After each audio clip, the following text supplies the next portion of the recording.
On the next episode of the DragonShip, we're going to be talking about hookup culture. Yeah.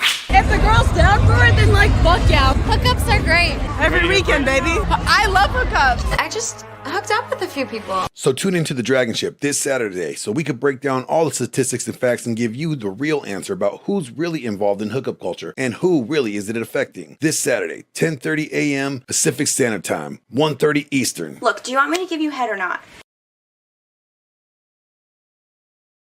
The reason Welcome I to the believe hookup DragonShip. culture is You savages, how you guys doing? I'm RP Thor, and today we're going to talk about hookup culture. Why is hookup culture out there? Well, I don't know. We're going to answer that question today. Apparently, it's men's fault that there's a hookup culture, and we're just beating those poor women down with hooking up left and right and left, up and down and up. You savages. So what is this Sex in the City phenomena? Well, the Tradcons, they say it's our fault. Us men. It's not the ladies' fault at all. So I'm going to bring up the panel today, and we're going to discuss it on the DragonShip because you know a rising tide lifts all ships. And I'm going to bring the savages on board right now, starting with the one and the only Phil Foster. What's going course, on? Raith, our sage advice, wisdom man. And we're going to have our inspirational guru right there, along with Glenn Laurence, our anchor. Yo. And today, where is Randall? We are going to bring on our producer for today's stream. Randall, how you doing, brother? Thank you so much for joining us today. Guys, I want to talk about this hookup culture. Is there not a man alive that wouldn't want free access to solve his reproductive problem, where he could just hook up and solve it at any given whim and will? I mean, just think, you'd never have to masturbate again. You'd have this instant hookup available. And if you listen to any of the news channels, what do we have? We have a hookup culture. My gosh, it's pretty amazing too. And to see everybody that's jumping on the bandwagon with this hookup culture, it's a phenomena that scares everybody. What is society going to become? Guys, what's your first thoughts on hookup culture? We got a video to show you real quick to illustrate what this is all about and what is the panic about with hooking up. Anybody want to make any comments about hookup culture before we start with our first reaction video?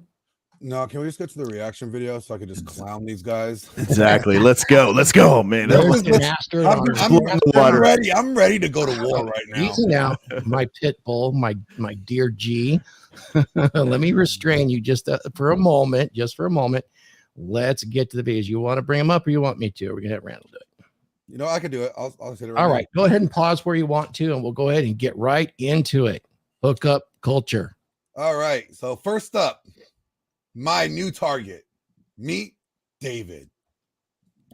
beta AF is because it is completely and utterly selfish. You see, guys, hookup culture, for the few of you who are unaware, is simply going from girl to girl, maybe party to party, event to event, having casual sex with really whoever we want. And on paper, guys, especially in our degenerate 3D modern world, this doesn't seem like a bad idea. You know, every creator, red-pilled YouTuber is telling you it's fine. In fact, they're imploring you, they're encouraging you. Yeah, hookup culture, get as many notches as you can. It's a win-win. And I'm here to tell you that that is wrong or beta on so many levels. All right. You know, this is the part that like really chaps my ass, okay? This douche canoe here, he likes to define words or redefine words. You guys, what is beta? What is beta? Thor, please tell me. Now, beta is a container word that's used it's taken from anthropology to describe a set of hierarchies between sexes into how they mate. And it's basically describing a dominance hierarchy within a species. So alpha is the premier, top of the line, gets the first choices when it comes to the sexual hierarchy, gets the first choice of mates. Beta does not.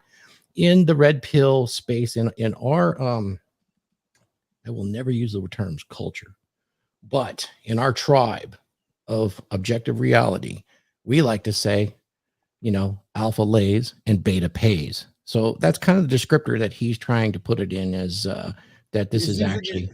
He's using it in the negative context. Like he's using a triggering word that triggers men right, to get an emotional response out of it. And what he's doing is he's redefining what he is trying to say beta is, and he's using it in the negative to where you're like, oh, wait a minute, I don't want to be considered beta. So it's manipulation. He's using this term to manipulate the viewers to make them not want to be involved in hookup culture because he determines it to be beta as fuck.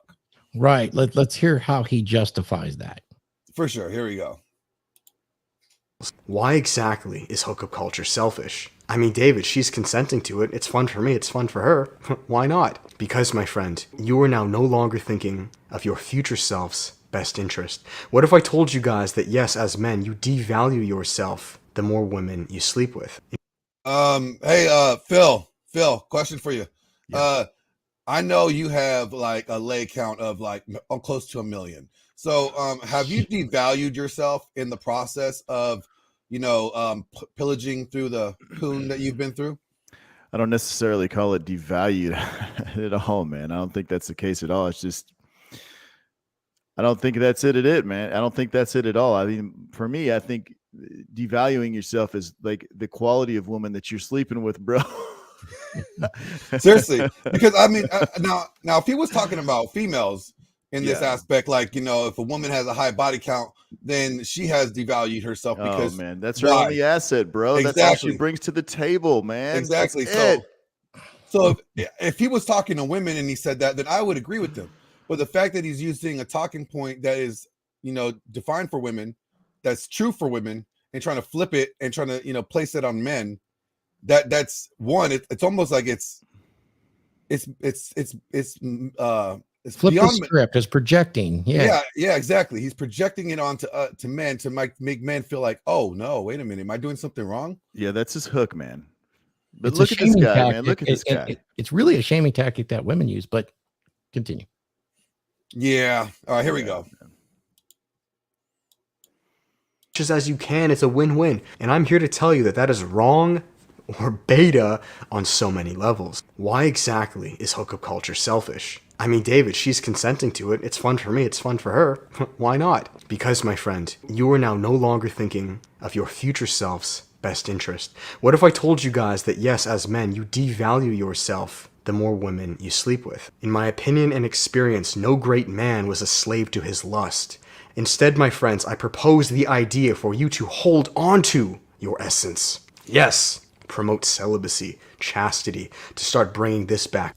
So, wait a minute. He wants Semen retention. I'm sorry. Yeah, here we go. Here we go.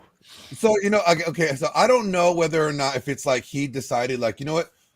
I'm going to take on this spiritual journey and become celibate, right?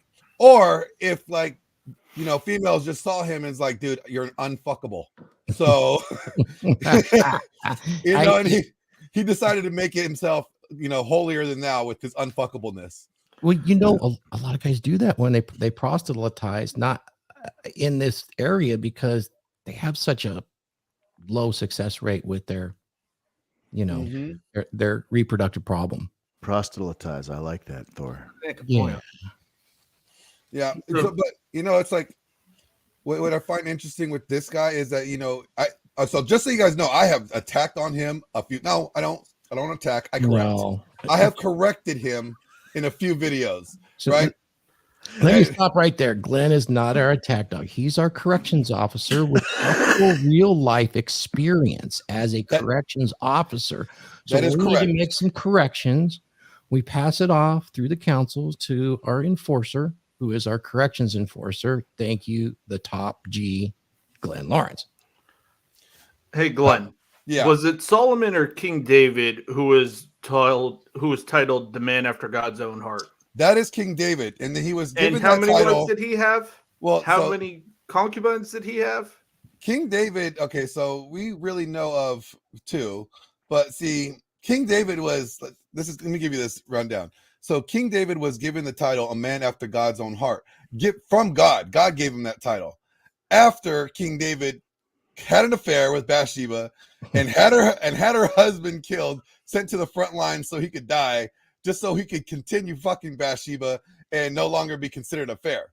So Does that sound like he was very celibate? So No, this no. man wants to take a Christian outlook, but one of the most exalted figures in the religion doesn't follow this man's advice or should lived by this man's advice. So we got to question this man already because he knows his own stuff. His Bible knowledge is horrible. Trust me, I have critiqued him on that too. Like he manipulates things by twisting certain passages to fit a narrative that they don't even mean, just to make himself sound good. It is bad. But Solomon, King Solomon, one of the most considered the wisest man in the Bible, written, Ecclesiastes, the Songs of Solomon, and Proverbs. He's known for making peace with other nations by marrying all their daughters. Dude had over 300 wives. Like, he had enough wives that he could only see one a day for a year, and it would take him a whole year until he saw them again. But let's continue. Sit on that throne in your home. The goal isn't just to build yourself up so you can F chicks, bro.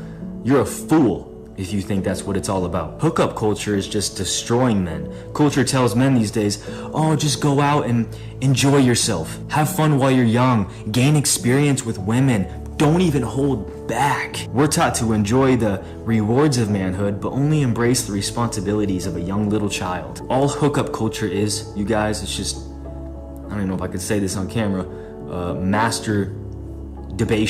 I'll say that. All you're doing essentially is Okay. Come on now. Let's. What? Can somebody give us masturbation? Can we get a definition of masturbation up, please? Randall, is that possible? Because I think it's important to not abuse words. Words are very important because they have meaning. There's meaning behind everything we say. And you know what, Mark, I want to mention something. You were right about the lust aspect. Look at Genghis Khan. Genghis Khan, like, what is it? 1/3 of all the descendants that are here now could get their lineage traced back to Genghis Khan. Come on up, Mark. Yeah, he made a point about no man is a slave to his lust, and he's right about that. But what he's looking at is some of the famous kings and people throughout the centuries who had a lot of women. They weren't a slave to their lust. They were just able to attract or handle that many women because of the power they had within themselves, the character and the mental strength and fortitude they had. It wasn't that they were out spending all their time looking for all these women and accumulating them so they could have them. So I think he misinterprets that there about, he's saying that, basically saying that people who have a lot of women are slave to their lusts. Now, yeah, if you become a slave to your lusts, it will destroy you. But that's not really what we're talking about here. But that's what he's projecting. That maybe it's happened to me. Maybe he's became a slave to his lust sometime in his life, or maybe he is now. I'm not sure, but that can happen. It can get to where if you're doing that a lot, it can be that becomes your main focus. And for a man, as we all know, that is not good when it becomes your main focus. That becomes a means to an end if that's all you're doing is accumulating women.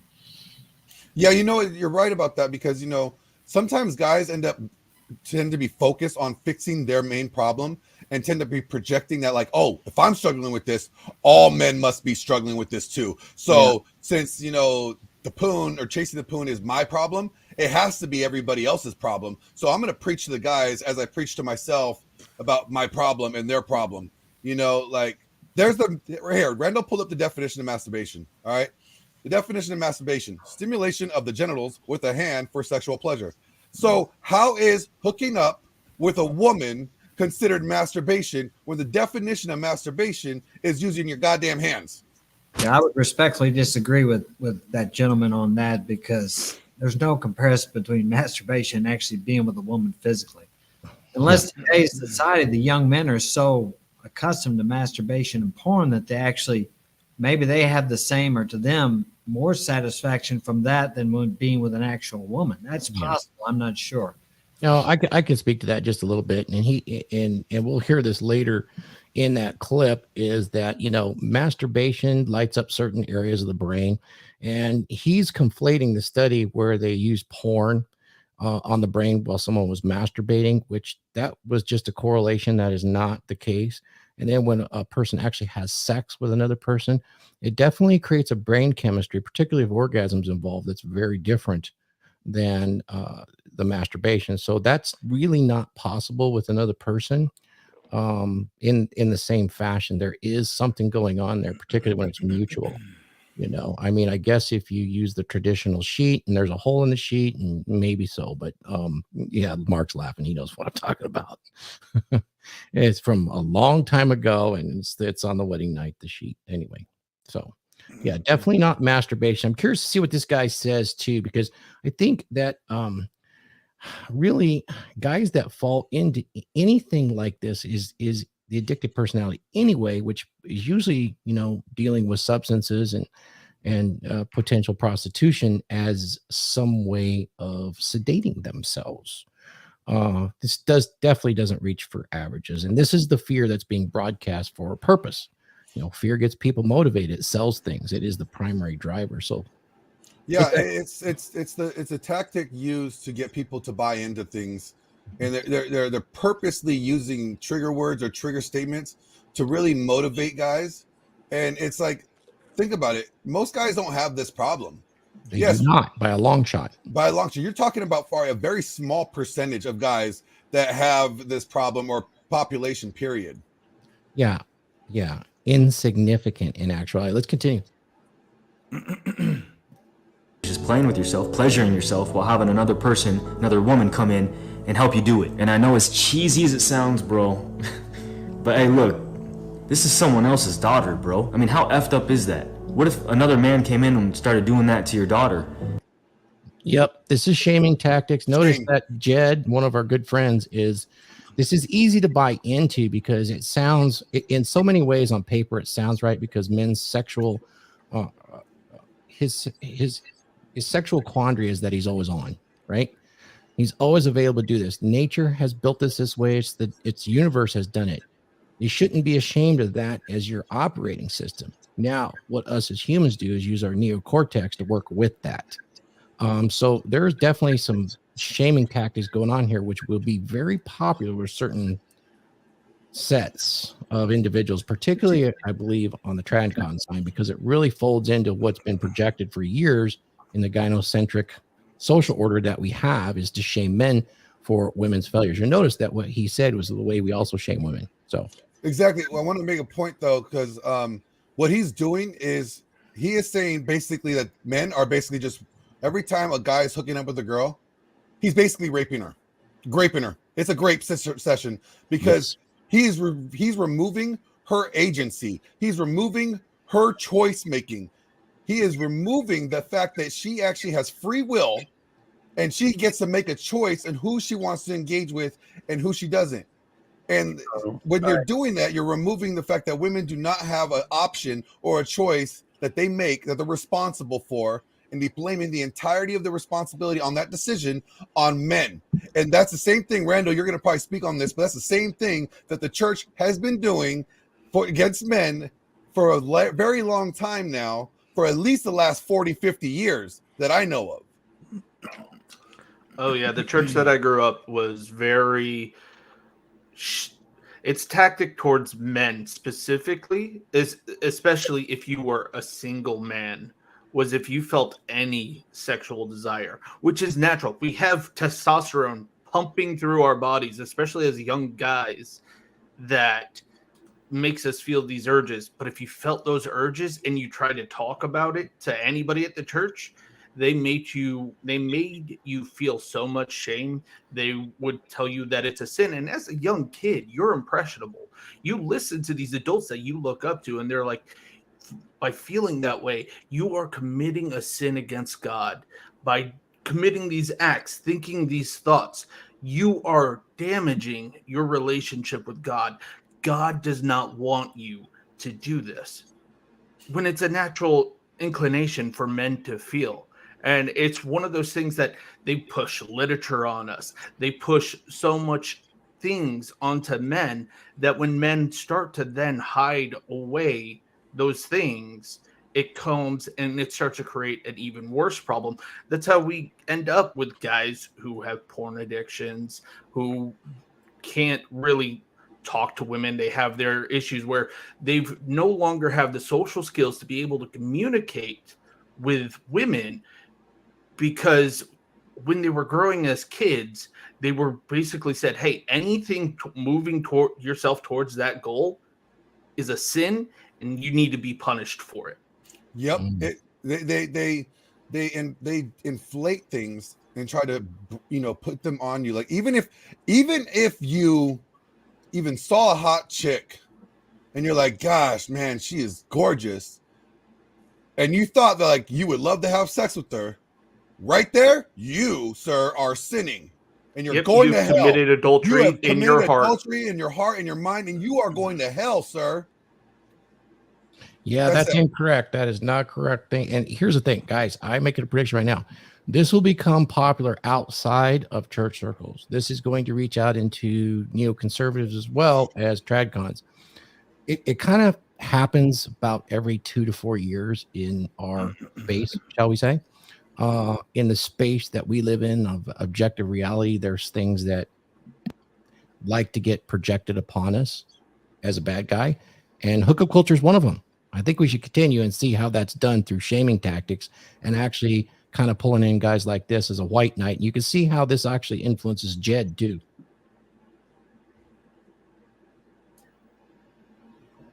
What if 10 different men, 20 different men started coming in and doing that to your daughter? Just using them as a masturbation tool, a slab of meat that they can just get off to. Would you be cool if they were doing that with your daughter? I mean, if you got a soul, I don't think you would like that, right? I know I wouldn't. So don't waste your time just embracing hookup culture. Our world is in the state that it's in because of this. Be very careful with the type of girls that you date. They could literally destroy your life. I know men in my own life who've gotten themselves so deep into these relationships with the wrong women that their life is literally hell on earth. And then you got that just goes to like bad vetting. That just goes to bad vetting. Okay, guys are not vetting women enough. Yes, and that's true. But that has nothing to do with hookup culture. Okay, because hookup culture is literally just casual sex. All right. Getting with the wrong women, that's a totally different subject. That is not vetting a woman that you are having in your life properly for a long period of time as a partner properly. Yeah, but he is tipping his hat here because he is by a way of obfuscation kind of tipping his hat as to where the actual issue lies with hookup culture. And it's definitely in vetting certain kinds of women perhaps that doesn't fit your, what you want in a long-term relationship. But that's literally turning a booty call into a wifey material.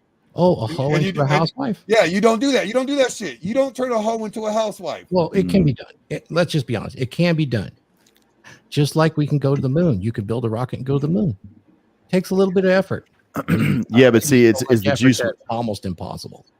Yeah, you can build a rocket and go to the moon, but is the juice worth the squeeze in the long run, bro? Are you ready to dude, let me tell you something right now. Is it worth it? Yeah, exactly. It's the juice worth. Let's just go ahead and coin the fucking phrase, man.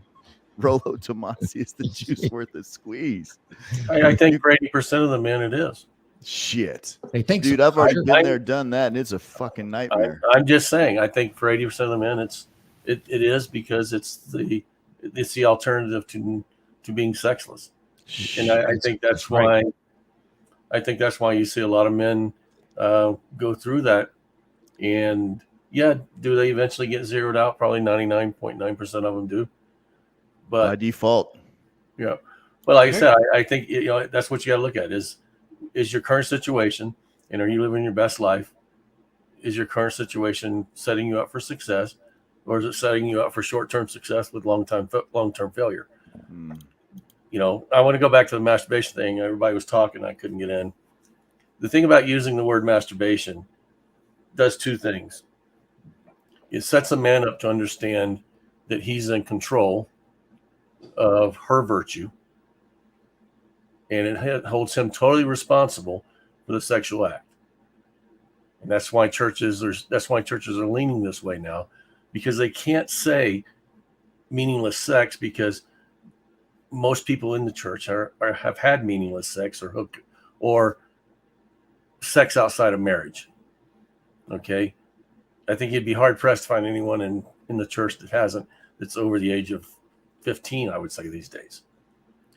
So they have to make it individualized. And the only way they can individualize that sin is to call it masturbation for men and hold men responsible for holding the virtue of women, which we all know is impossible for a man to do, on a single one-by-one basis. So, the church has always talked about, even since the beginning of the church, has always talked about, being celibate till marriage in some form or another. All right. Yeah, but see, that's for different reasons, though. Well, but the reasons may be different, but they've always talked about it. All right. But, disease and those issues were prominent with, the chance of death in the early church. And therefore, purity wasn't purity from the sex act. It was purity of the body.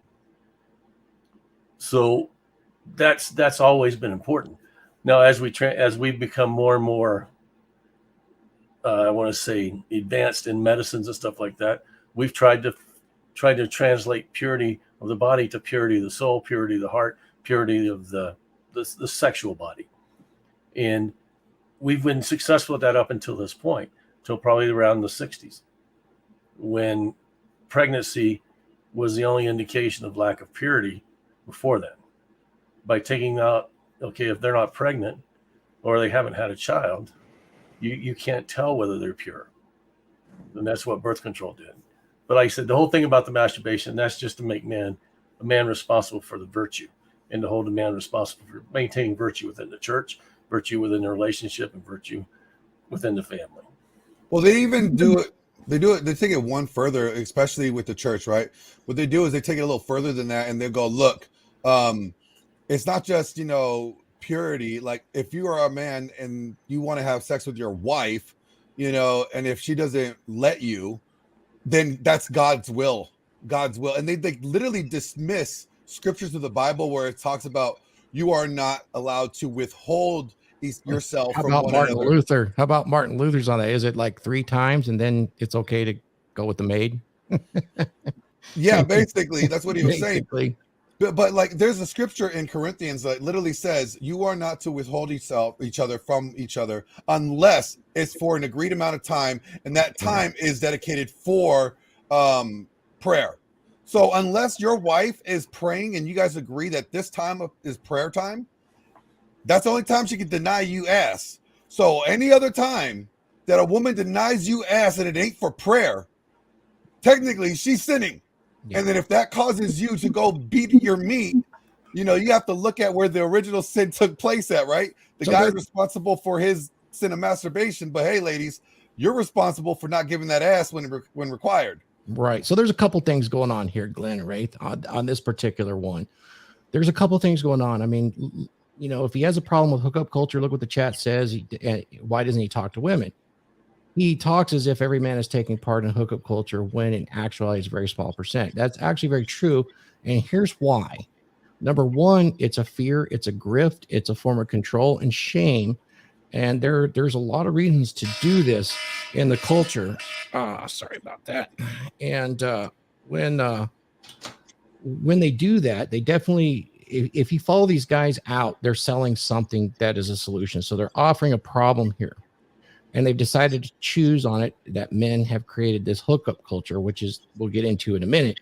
But they're definitely doing that. And it does feed into kind of a narrative that's been played in the church and Tradcon circles. And now, even in some colleges, I have read, I don't have the studies in front of me, that some of the LGBTQ community is calling hookup culture a heteronormative problem of control, which is they're jumping on the fear bandwagon as well. So there's a couple things going on here. Maybe we should continue. Well, I want to make one point real quick, Thor, that the one thing that both blaming guys for hookup culture and then also blaming guys for not getting enough sex, like, or cheating or whatever, solely on the man, is the fact that the thing that they have in common is that they deny the woman's ability of choice, right? And that is huge that we need to understand is that we have to, as a society, we have to realize, like, look, women have free will and women have choice. They get to choose who they want to vote. They get to choose what they want to wear. They get to choose who they want to get with. There is a choice that they make that they're responsible for, and we cannot deny them that choice option. If we're going to deny them that they have no authority in the choices they make when it comes to hooking up with people, then we need to deny them the choices they make when it comes to voting as well, or anything else in life that they have the choice to do to get to exercise. If we're going to say that they're not capable and responsible for making bad decisions here, then by principle, we have to apply that across the board to make that true. Oh, we can't do that. That'd be egalitarian. Well, but I think let me go back to that for a second. I think that's actually true, and if men were doing it, all right, 100% of men were doing it, we would be able to protect women's virtue, but that's not going to happen. But the other side of it is you're right. It denies them the responsibility to take responsibility for their actions. All right. If I sit there and say, if we could cut thirst, we could get control over some of the problems that we have in the dating scene and stuff like that. That's true. But then again, at the same time, I'm telling them that we have the responsibility to, control the virtue of women, and we don't. And you're true about, yes, that is true, Glenn. All right, let's continue. Let's do it. Many women in hookup culture believe they're going to find a meaningful connection. They don't realize they're being used for masturbation. Wrong. And oh man, that pissed off so many people. And it's an ugly way to put it, but it's true because that's what those men are doing. They're not vasopressin bonding to you, number one. So really, they're masturbating with your body is really what they're doing. They're masturbating and having no bonding connection whatsoever. So they may as well have stayed at home and masturbated with their hand or an object because their brain is viewing you as an object, especially if they watch a lot of porn. What they found is that men who watch porn and men who are shown porn and then shown pictures of attractive women, the brain operates, it lights up the part of the brain responsible for tool use instead of human connection. So if he's used to watching a lot of porn, that part of his so the research shows they showed pictures of attractive women to men who had first they would either show them nothing, I believe, or they'd show them porn, and they'd show them one or the other, and so they'd show them the attractive woman, and the men who had no images prior to that, the brain would light up for interacting with other humans. The men who are shown porn first and then shown a non-pornographic picture of attractive women, the part of their brain responsible for tool use would light up. Shit. Stop. Yeah. He's got it wrong. So if you look at a lot of porn, you look at a woman, and what happens? Thor, do you want to expand on that, please? Yeah, so this guy's got it all wrong. This guy's actually some kind of counselor, therapist, and he's got himself on a pretty solid podcast, but he's quoting the science wrong. And as far as tool use, that is correct, but that happens along with human connection at the same time. Remember, he said, oh, they show him a blank. I mean, he's got it confused. He's definitely got it confused, and he's doing this for the exact same reasons that the last guy. And we're going to see that in this clip. And we actually got the popularity of this concept on the rise. And with someone like Chris Williamson, he is going to jump on a popular topic. If you've watched this full video, you'll see that it's scripted exactly to showcase this. And this guy gets it pretty wrong. Let's continue on. He's calling it masturbation. He's saying vasopressin bonding. Look, you will do that regardless. I mean, there's countless men that have sex with women that don't want to bond with them because they've had huge body counts. They're not interested. And the guy sends her flowers the next day.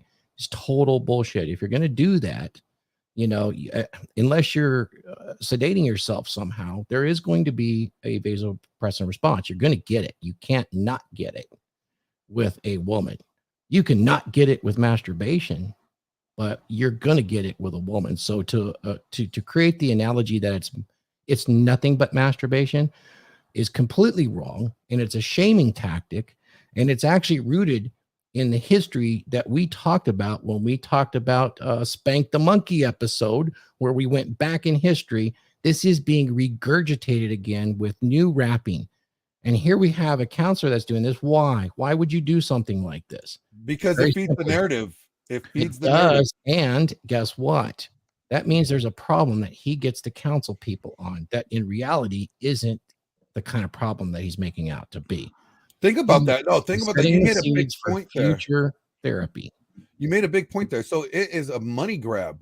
Think about it. If we continue to just to blame the issue on men, and then we just have men just keep on coming into our counseling sessions or our Christian, counseling prayer groups, and we charge them to do this thing, right? And that means we have a constant revenue coming in, because you know what? Every guy, there's a book that's called Every Man's Battle that's all about the sins of lust and the struggles of lust that men face, and it's just a constant demon that you have to conquer. Yes, I get it to a degree. That's true when it's abused, but what they're doing, the narrative that they're trying to preach or they're speaking on, is like literally saying to guys or to ladies, to women especially, hey, guess what? If your man enjoys having sex with you and he constantly is approaching you sexually, he's using you as a tool of masturbation. It's not the fact that he loves you and he desires your body, but you are just a means to an end.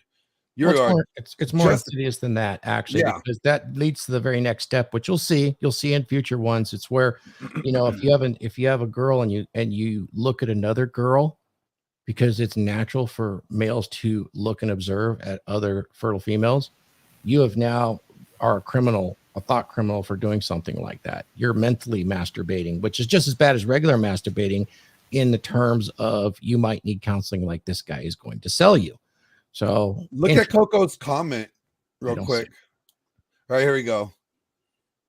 He made a comment saying men look at women as sex objects, but don't stats show that women are sex objects to men and men are sex objects to women? Yes. Haven't you guys talked about? Exactly. We have.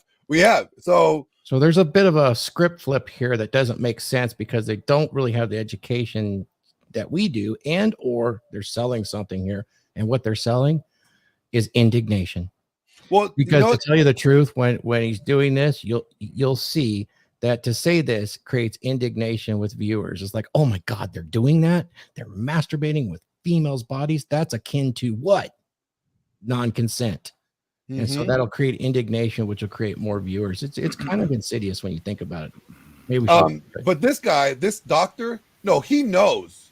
He's not stupid. He knows, because he even talks about, if you go into a breakup, if you watch the whole video, he talks about if you end up experiencing a breakup, it's good for you to study intersexual dynamics and read up on that stuff about the way men and women operate and what triggers men and women. So he talks about, so he's not stupid. He knows, but he's using it maliciously in this form to push a narrative.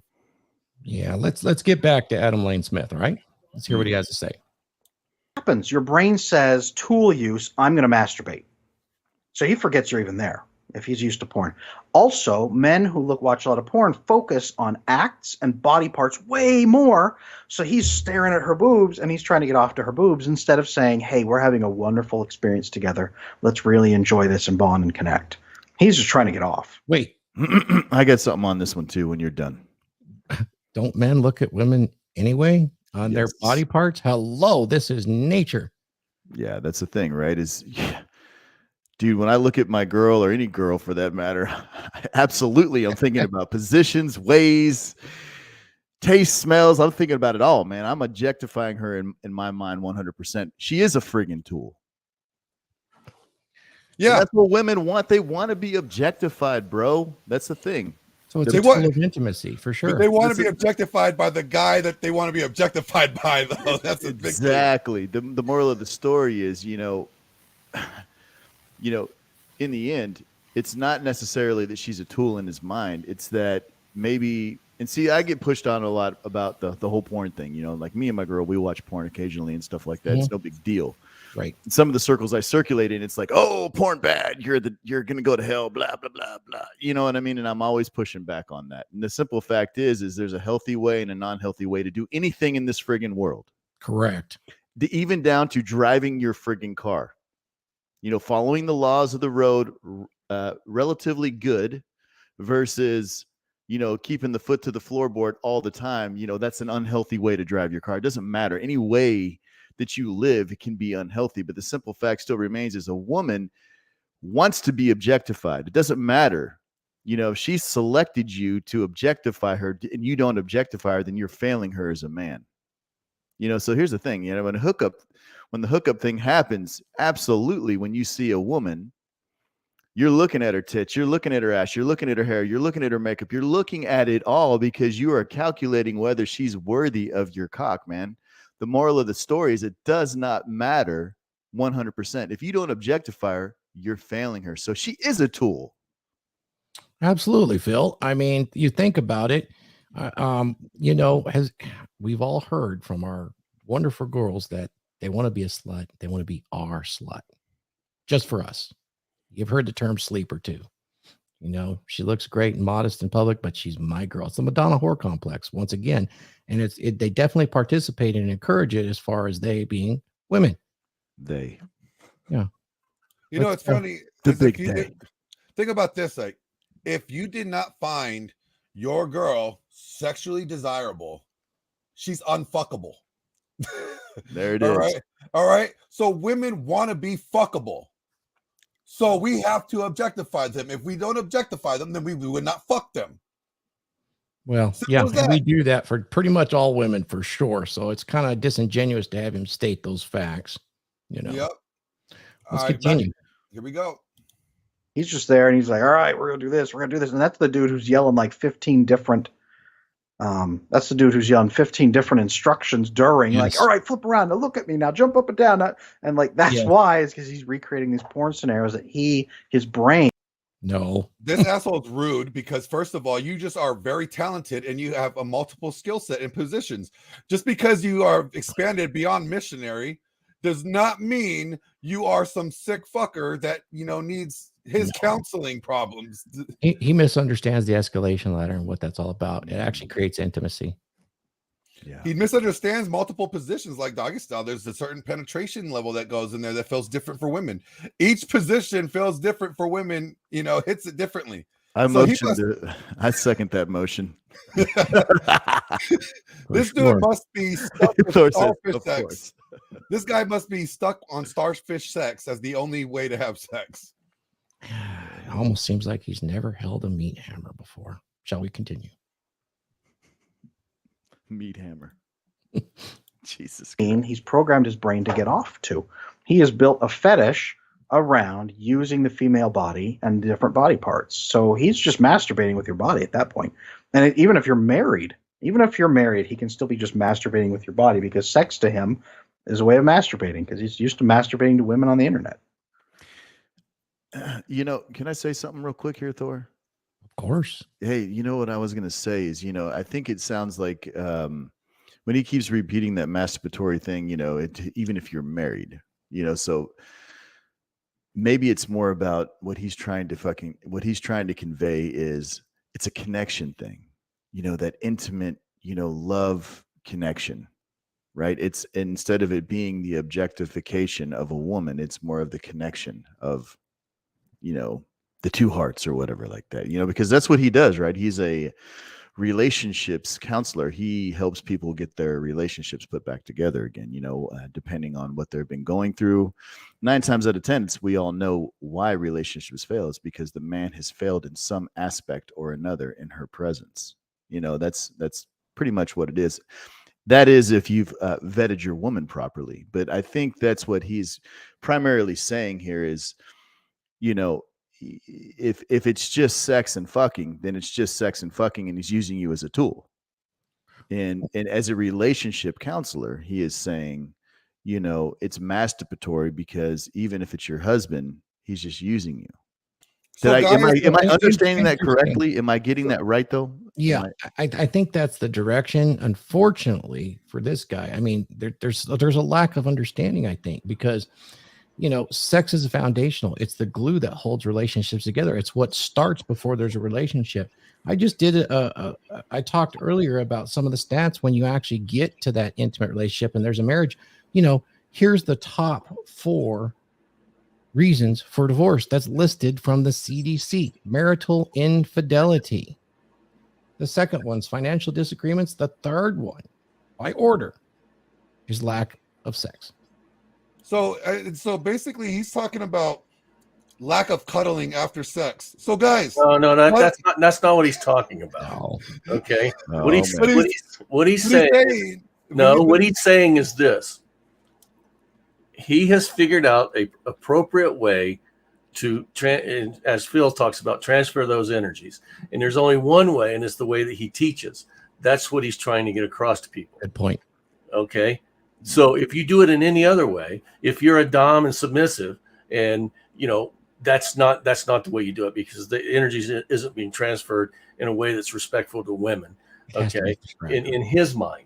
All right, that's what he's telling you. If you want a good relationship and you want a healthy sexual relationship, then you need to come and see me, and I'm going to tell you how to get there. I'm going to tell you how to exchange that energy so that it's appropriate for both of you. Okay, and he talks about fetishes. People develop fetishes based on a lot of different reasons. Some of it is because you're successful. Some of it is because you have some PTSD or something that causes you to want to be humiliated and those kind of things. Those are all different. All right. If you have someone that has a mental illness and they're trying to sort through their fetishes and stuff, there are some fetishes that are healthy. There's some that aren't. Okay.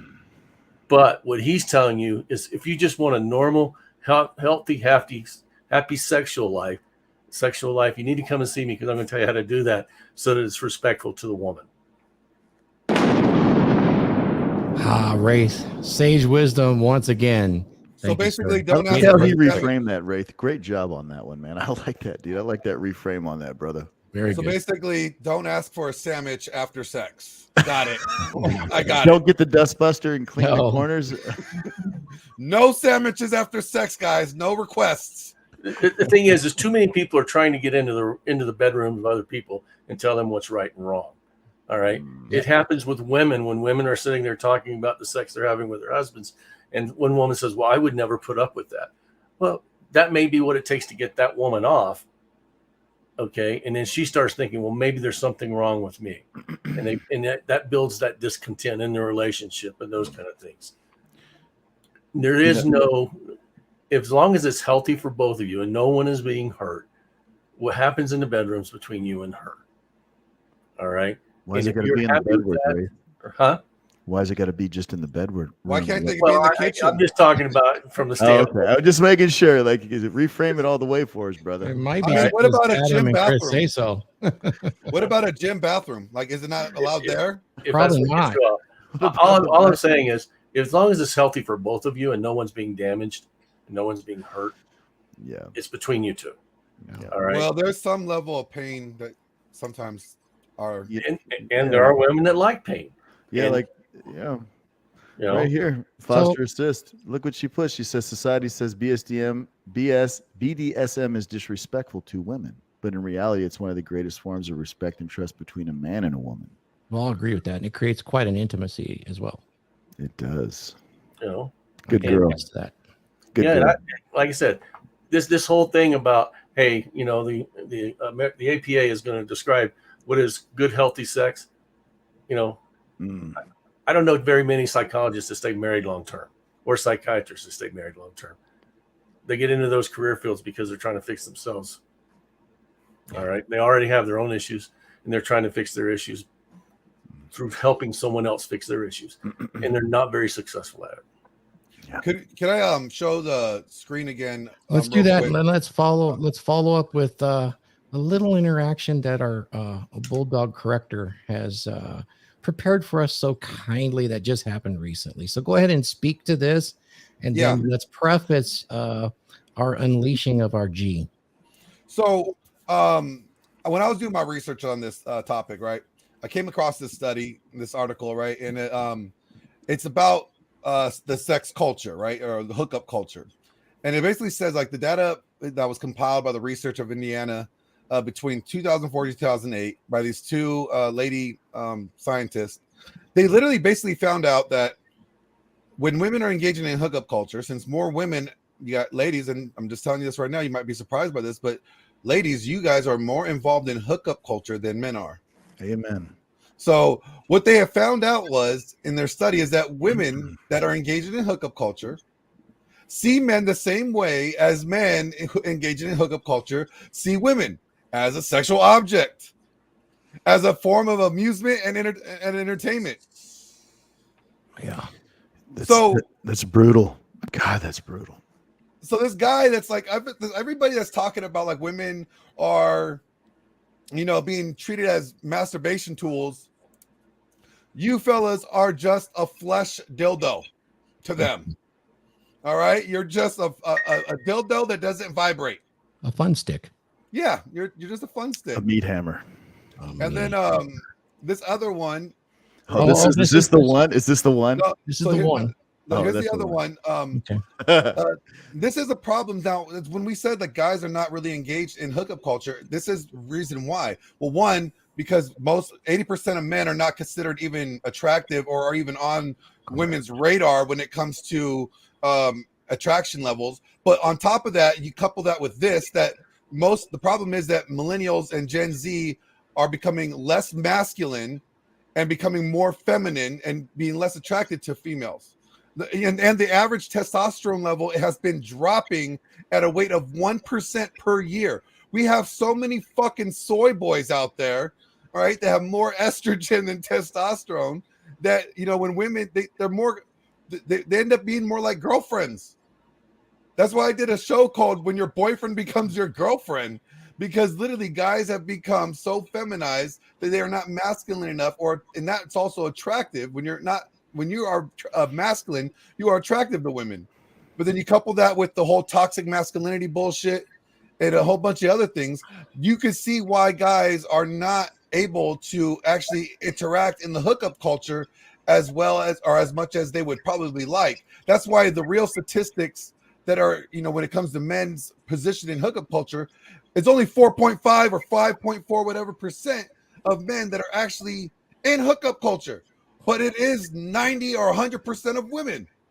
Correct. That's really interesting. Now, I saw that, if you want to, did you want to bring up the study on college hookup culture that Phil found? Yeah. The student perceptions and implications, because really the numbers there really tell the story. And the number of participants, how they were surveyed, and the demographic breakdown actually described how hookup culture actually is. While he's pulling that up, Thor, and before we talk about this, what else does the APA that we were discussing, I think it was last night, what else do they promote other than this narrative? We were talking about it last night. They are against what? Do you remember what you told me? Toxic masculinity. Oh, toxic masculinity. Yeah, that's a big one. You mean masculinity, period, because according toxic. to them, all masculinity is toxic. Yeah. Right. And so I just wanted gentlemen to understand that, when we put these facts together for these shows, and Randall, where can they find this information on the channel? Yep. All of the links, the studies. Yeah. So if you guys go to the link tree down in the description for the DragonShip, down at the bottom of that link tree, there is a link for our resources for every episode since we've started designing those. So we're at like 4 or 5 episodes now. You can go in there. There's a Word document in there that you guys can then find the link. Hookup culture, I think, when it comes to for a bit, but that's where you'll find it. So don't take our word for it. We're telling you the truth. We're being honest, but trust, but verify. So go into those folders, pull out these studies, and look them up for yourself. Because if you guys want to truly get better, develop your knowledge, you have to do your own research. You got to find your own information. We're presenting information that we've found to you. We're not just speaking out of our ass. So pull this information up if you truly want to delve into it further, because knowledge is power. So if you guys want to become more powerful, become more knowledgeable. So put in the work, look it up if you desire to, and you guys would just become better for it. And if it applies, carry it with you. If it doesn't apply, let it go. What an asset you are, Randall. Thanks for putting that in there. Absolutely. Thank you, Randall. Really appreciate that. Seriously. Phil, would you like me to bring up the study and just talk about the demographic? Yeah, we can do that, or let's just chop it up a little bit on it. Okay, we can do that. That way you know what you're going into before we ask our final questions today. So let me go ahead and do that. Let me present that. And here we go. Gentlemen. Hopefully I can read it, from you the should screen. be able to. I have it enlarged, so. All right, that's good because I'm the old guy. Yeah, there we go. So you guys can see this. This is college hookup culture, student perceptions and implications of individual well-being. And this is done, I believe, to tell you the Ball State University, Muncie, Indiana, May 2020. So this is a recent study. It is. And of course, this is the abstract, but what I want to get to is the method. I believe that starts on page 5 because this is where it's important. And you can see the questions. You guys can all look this up, but it really tells the story. And we'll get down here right now. The introductions about the story. And then here is the method. And this is where you understand what's being asked here. So it's 94 undergraduate students at Ball University completed the survey. 11 of these participants only provided demographic data. So their responses were excluded from the overall data totals. Participants were required at least 18 years old to take the survey. So the mean age was 21.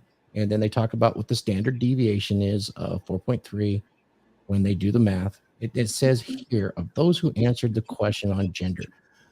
Guys, this is who actually participated in the study. 16 of the participants were men. 16. Yep. 70 were women. And 2 identified as non-binary.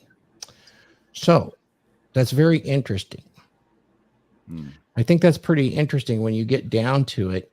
And then on, did I miss anything there, Phil? Yeah. I just wanted to go ahead and the majority, 87.5% of participants identified themselves as white, while only 4.6 were Hispanic, 2.3% were Black or African American, and 2.3% were Asian, and 1.1% were Native Hawaiian or Pacific Islander, 2.2 were multiple races. And so that's an interesting thing. 71% of the participants identified as exclusively heterosexual. So let that sink in.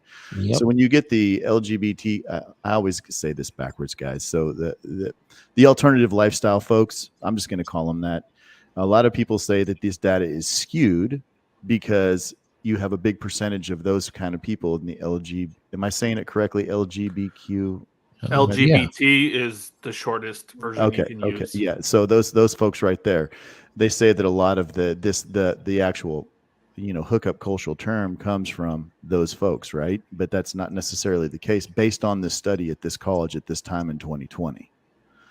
It's interesting to me that, he's got it highlighted. 4.5% were predominantly, what did you say, homosexual, and 5.5% were exclusively homosexual. So it's like the bi folks. And so if 70% of the 70 of the participants were women, that's just saying that they were bi. They would go both directions. You know what I'm saying? So it's and that's quite reflective of population as a whole. So, as far as the racial breakdown, it could be, geographical location. We're not really sure, but it's really interesting in the fact that only 16% or 16 respondents. I mean, we're talking 15%, essentially, maybe 18% of men here. They're even asked about hookup culture. And you'll see why this is very reflective when we say that hookup culture really only exists for women. 100%. An extremely small percentage of men. And, just to add to that, we had our bulldog unleashed just recently in the last couple of days, and I'm going to go ahead and stop sharing this.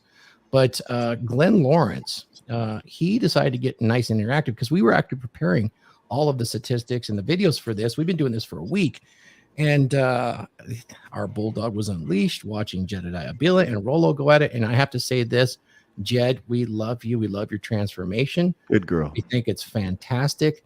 It is what we here in our space do with our women. We love them to death. We condition them and provide conditions so that they can actually learn and understand human sexual dynamics in a good way and actually bring more joy in their life. So we're seeing this transformation with Jed because she's been conditioned by all of these social and even economic pressures to think a certain way about men and how men operate, when in reality, much of this projection is what females are operating under and what they're doing.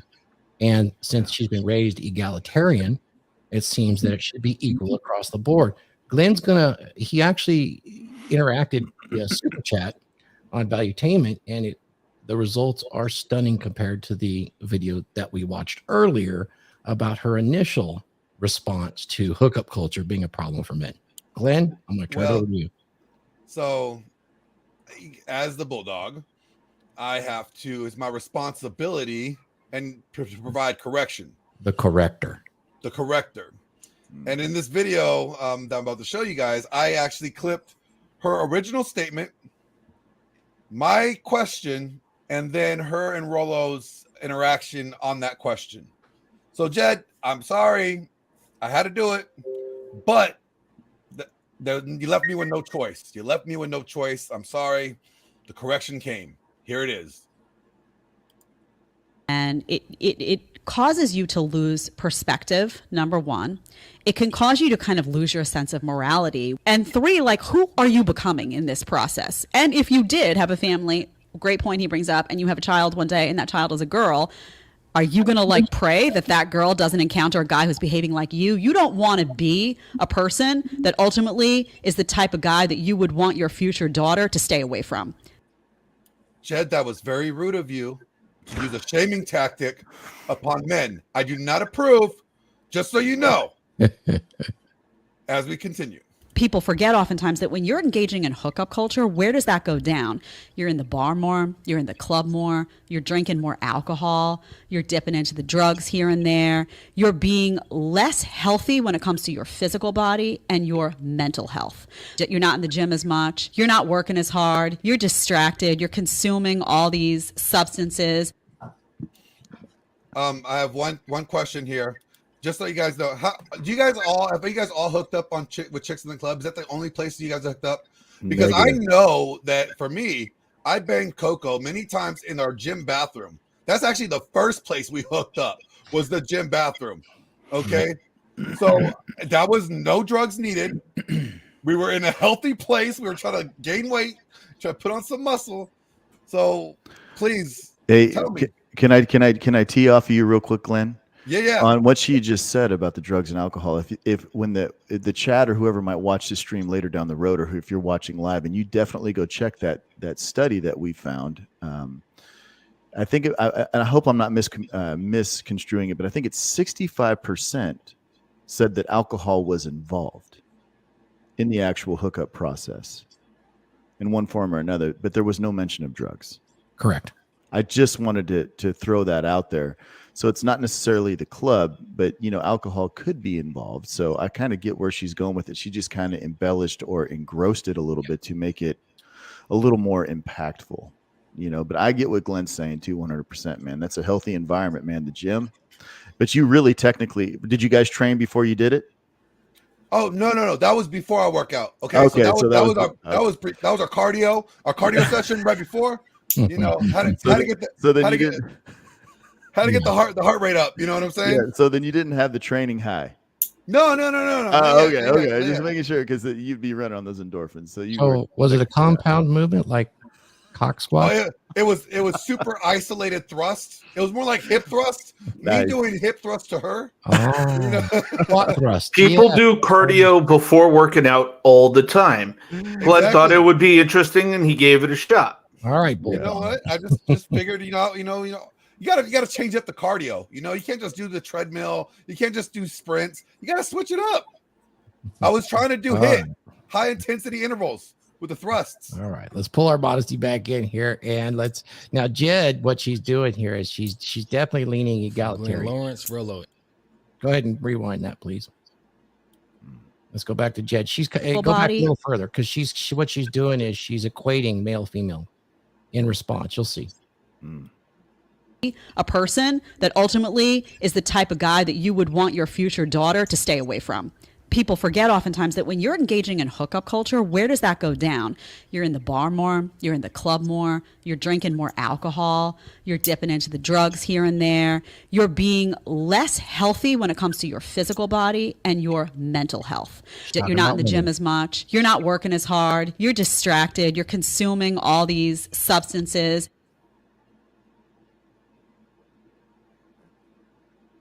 one from Glenn. Laurence, Rolo, educate Jedediah on hookup culture. She believes it affects men the same as women. No, not the same. Not the same. That's incorrect. It affects both, but not the same way. There is no hookup culture. There is no hookup. Well, there is no hookup culture for 80% of men. Yeah. And that's Can you look at her face? verified. Did you see her face? Yeah, and She's see like, that study. The study verifies what Rolo just told her. The truth is there, guys. Just go read that study that Randall's put out there for you. yeah, did you see her look on her face? Like she looked like, what? What did you just say? Yeah. Go ahead and rewind that. That's important. Let's let it play through. Yeah, that's good. Okay, it is good. It was a great question, by the way. Laurence, Rolo, educate Jedediah on hookup culture. She believes it affects men the same as women. No, not the same. Not the same. That's incorrect. It affects both, but not the same way. There is no hookup culture. Pause her right on it. There is no hookup. Well, look at that look, man. Go back to her real quick. Well, Seriously, she's trying, but she can't give it all away. You know, the denial.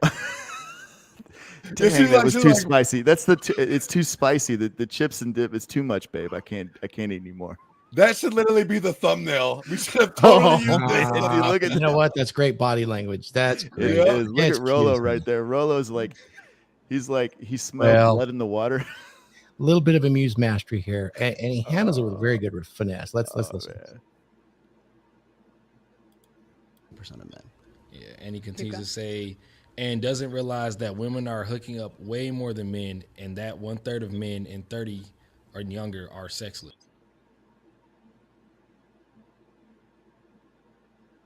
Okay, so hookup culture. Where do you think? I want to get to this because I don't.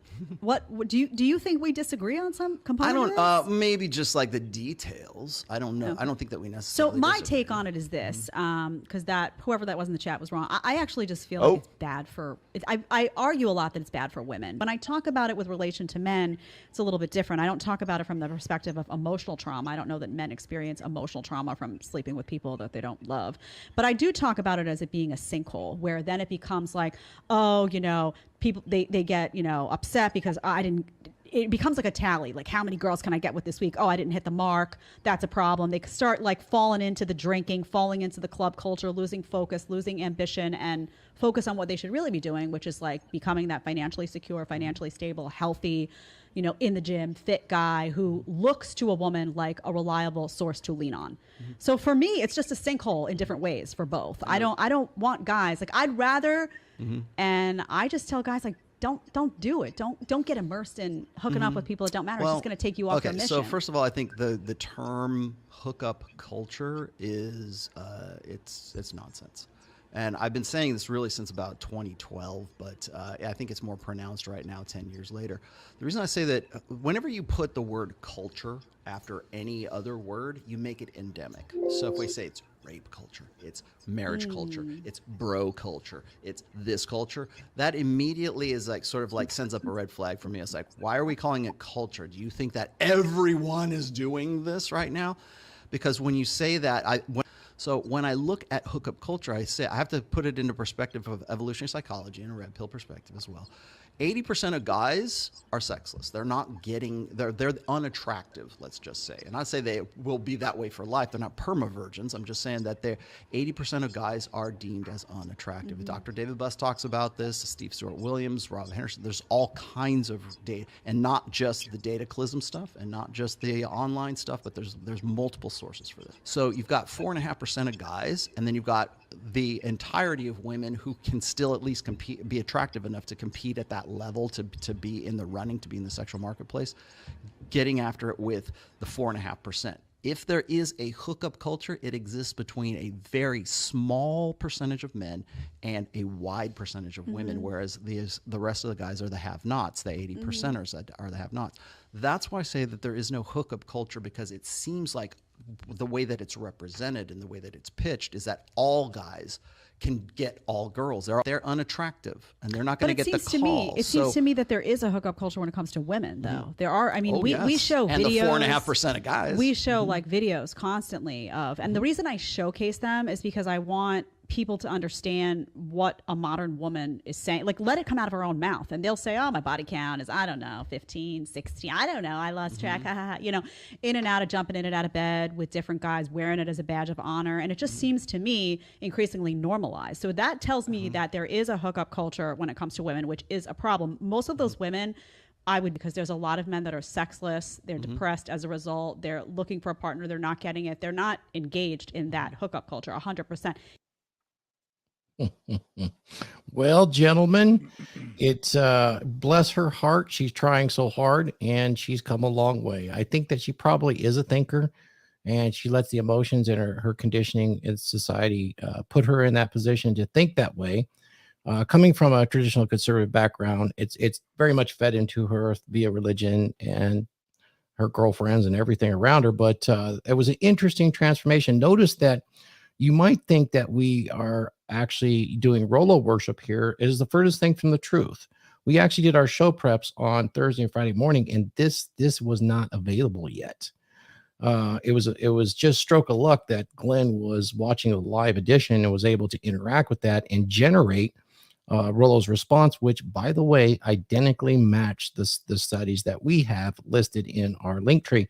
It's out there. It doesn't take a rocket scientist to add it together with simple math, and it becomes quite apparent for us that hookup culture really only exists for women in modern society, and that 4.5% of men that women actually approach, it's available to them, and they're usually extremely valuable amongst all women, 100%.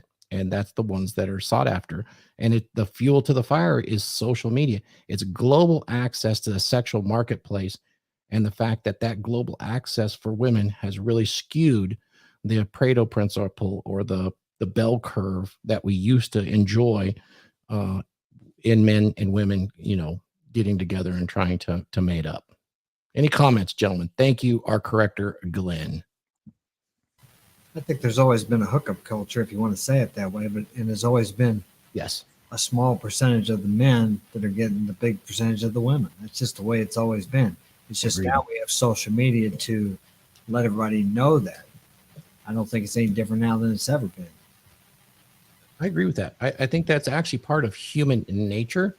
I want to hear from some of the other guys on there what your thoughts are on what we just watched. I mean, we watched Jed's kind of transformation over the weeks in the last 6 months. She's really kind of becoming aware of how men and women interact. She's in a good spot for herself. She's really an outlier. I would assume she has quite a masculine man in her life. She acts like it, and it's really fulfilled her in different ways than you'd see if you just look back on her career just, say several years ago.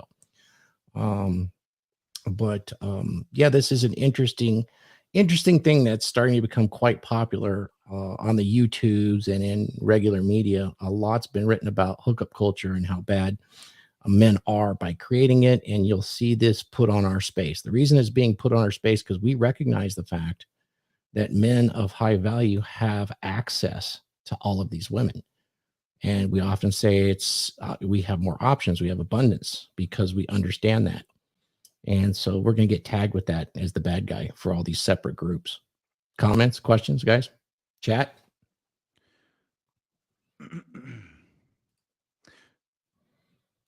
Yeah, I mean, I'll go ahead and jump in on this. I think that, another piece to this, the whole thing is, we talk about, the percentage of men versus women.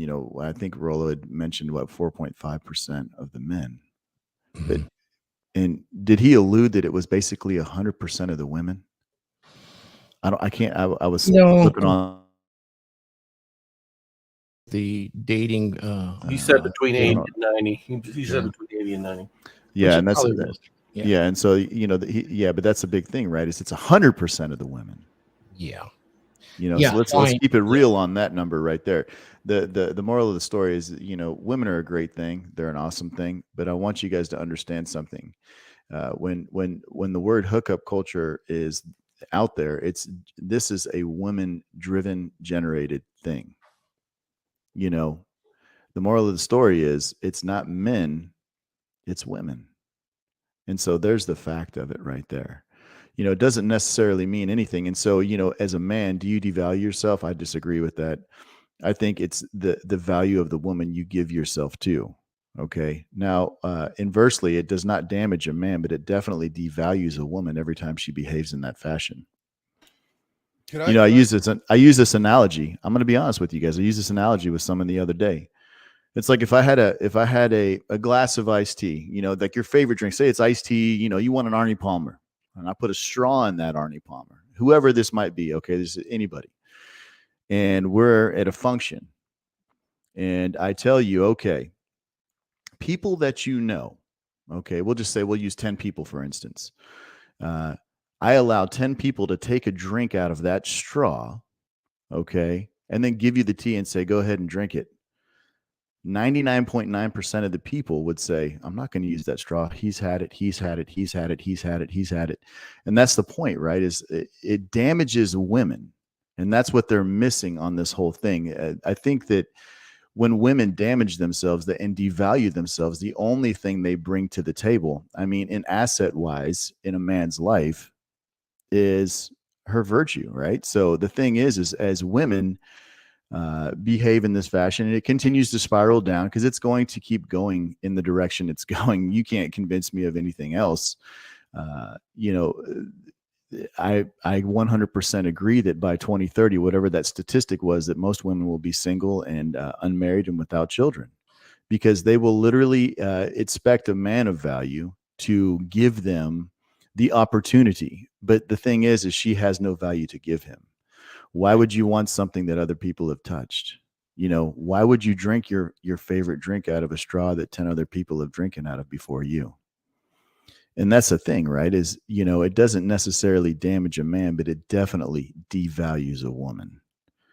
Now, if you're not working on yourself and you're at the bowling alley 3 nights a week, drinking brews with the bros, and you're working your blue collar and making your little old $350, $400 after tax job, then yeah, you're going to settle with that.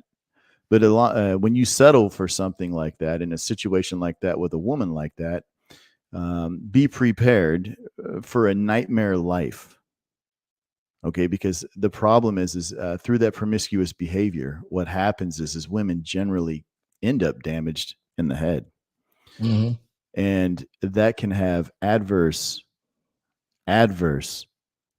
problems and create a whole scenario of situations in your life. And that's why you got guys like Raith doing what he's doing, talking about, you got to change who you are as a man and vet properly and all this good stuff. The thing is, I don't think necessarily men perpetuate this. I think women have precipitated this. Mm-hmm. It's like they've taken the flour, they've taken the eggs, they've taken the oil, and the dudes are just like the chocolate chips for the chocolate chip cookie mix. You see what I mean? We're just like another piece of the recipe, but primarily it is 100% of the women behaving in this fashion. Now, the ones that are already locked down, yeah, but did they behave in that? Well, I mean, if you go back to the study that I'd found and then we shared that Randall had put up for people that might watch this study, I mean, what was it? 70? What was the percentage again? I mean, look at the percentage. It was huge. It was more than that. It was above 80. And I'll just prove it right here for you, Phil, with the OkCupid graph. Okay. Let's go. Let's do it, baby. Yeah, you're going to like it. So the OkCupid graph, gentlemen. Here it is. Oh man, this one here, man. I had you had to double take that bad boy. This is the Pareto curve I talked about earlier. You could see the men with standard distribution. This is mathematics. This is how things normally work. With women having more access, hypergamy run amok. It's quite open now. They really do follow their nature here. And you can see the attractiveness rating and why we say that.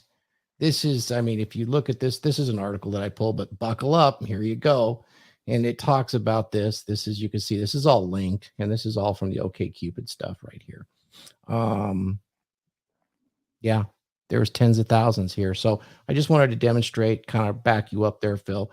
And we're just not talking, to talk, although we do like the sound of our own voice, particularly when Phil's talking. Yes, sir. But this is real, and men should be aware of it. And even women should be aware of this, because ultimately their fulfillment lies in the fact that they have a man. And you can see it all over the place as they age out of the sexual market. They all come to the same conclusion.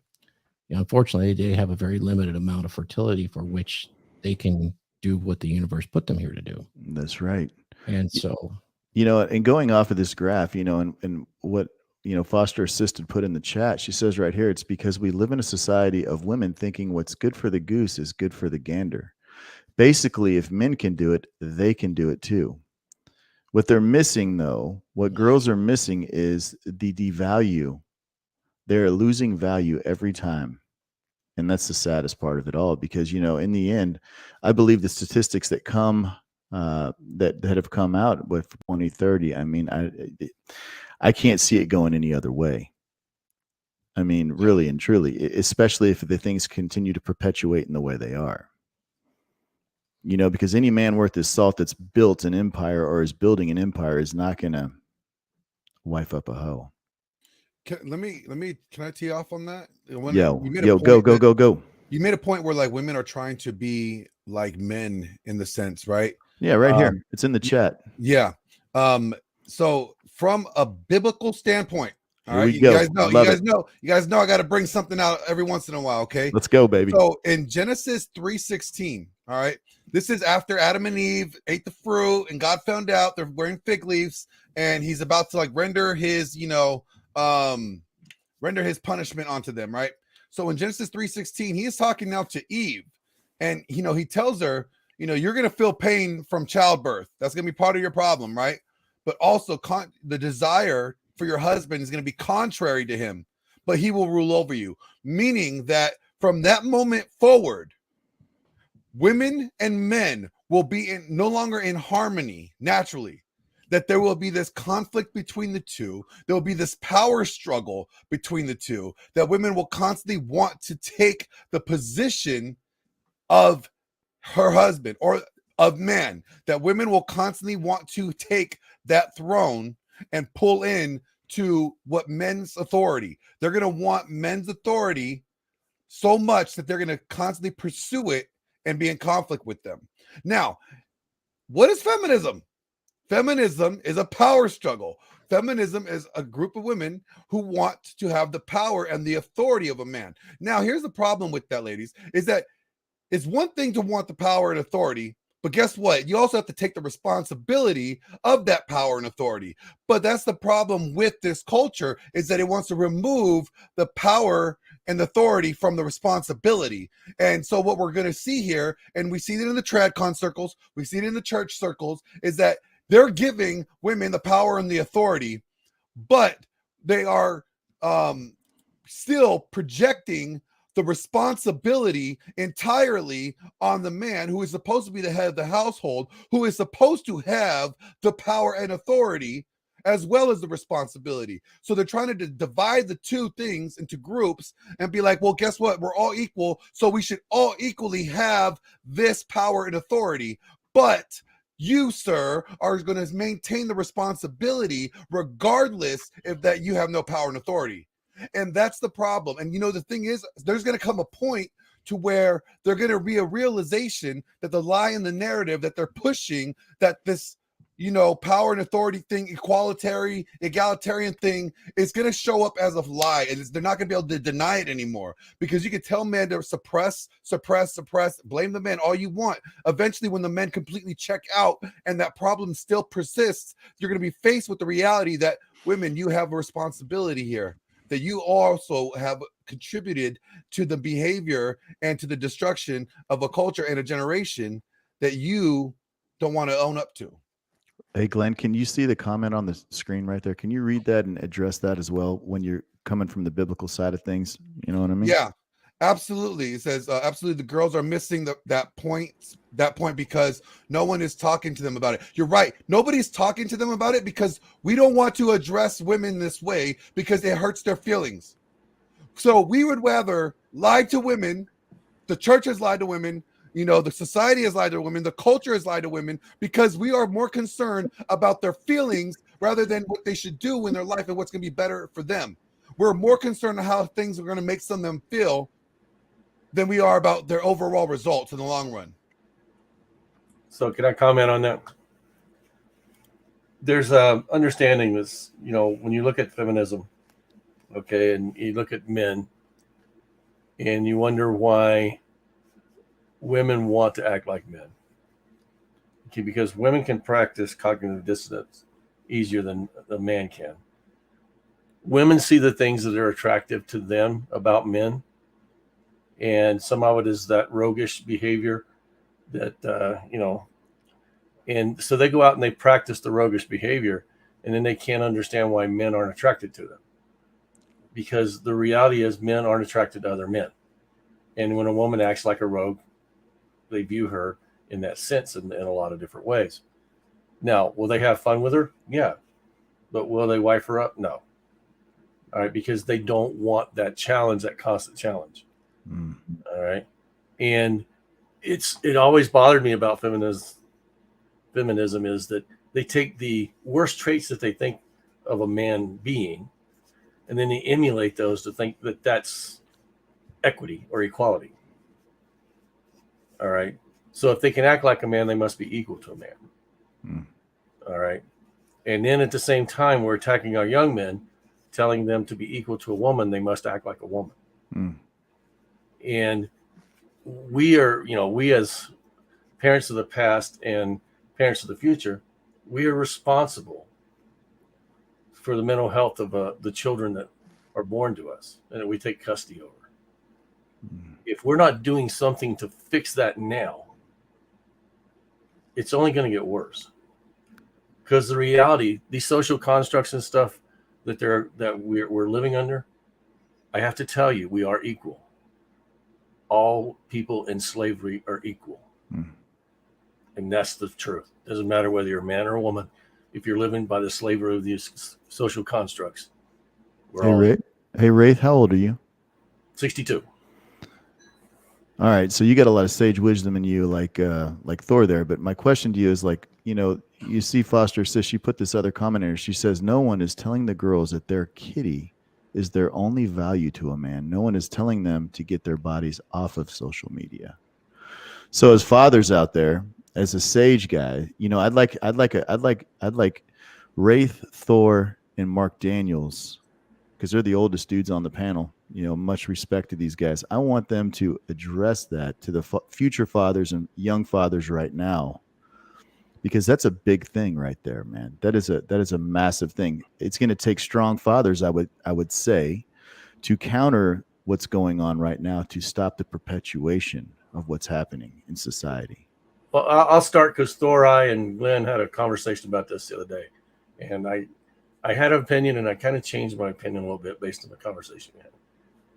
I think their kitty is their agency. Yes, I agree with that. Okay, and Thor and I we talked through this, but that's not their value to men. It's not their value. Okay. Now, that may be why men become somewhat interested in it, but the reason men keep them around is because of what they do in supporting the man, the ability to have children, the ability to raise his children, the ability to perpetuate his legacy. That's the value of a woman. And if she's not doing that, then it doesn't matter that her kitty's her only agency, because she's never going to be able to sustain a relationship with a man. Yeah, I fully agree with that.